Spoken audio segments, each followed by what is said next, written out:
Namaskar, friends. Today I will be taking you to the Sun Temple at Konark through a verbal gallery. Did you know that the name Konark comes from the combination of Sanskrit word Kona, that's corner, and Ark, that is sun? It is in reference to this that the temple dedicated to Surya was built on the shores of Bay of Bengal by Narsimha Deva I around 1240. Konark completes the Golden Triangle with Bhuvaneshwar on one end and Puri on the other. The legend has it that the temple was constructed by Samba, the son of Lord Krishna. Samba was afflicted by leprosy, and after 12 years of repentance, he was cured by Surya, in whose honor he built this temple.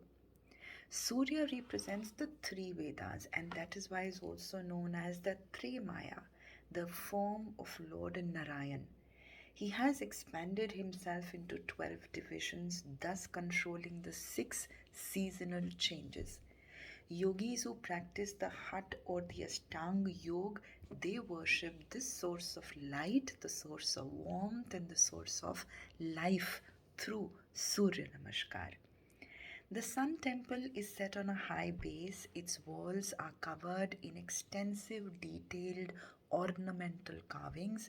These include 12 pairs of enormous wheels sculpted with spokes and hubs, representing the chariot wheels of the sun god, who in mythology rides a chariot driven by 7 horses, sculpted here at the entrance staircase. The whole temple thus comes to resemble a colossal processional chariot. The horses, which are named after Gayatri and other Vedic meters, are harnessed by Arunadev. Now, though Arunadev is sitting in front of the sun god and is engaged in riding the chariot, driving the chariot, yet he does not place his back to Lord Surya, but he faces Lord Surya. There are 60,000 saintly persons named Valiklias, each the size of a thumb, who are in front of the chariot and who offer Surya eloquent prayers of glorification. It is said that the statue of Surya was built with iron and was not fixed, it was floating due to the arrangement of the magnets at the top, at the bottom, and the reinforced magnet around the temple walls. The magnetic effect was so intense that it made navigation very difficult for sailors and very often caused shipwrecks. To save their trade and their ships, the Portuguese took away the magnet and destroyed the main temple structure. The shikhar at the temple, which is again an enormous creation, is said to have reached 70 meters, but in the 19th century it too fell. The complex is quadrilateral in shape with Jagan Mohan or the Mandap. On the southern wall is a massive sculpture of Surya, which is carved out of green stone.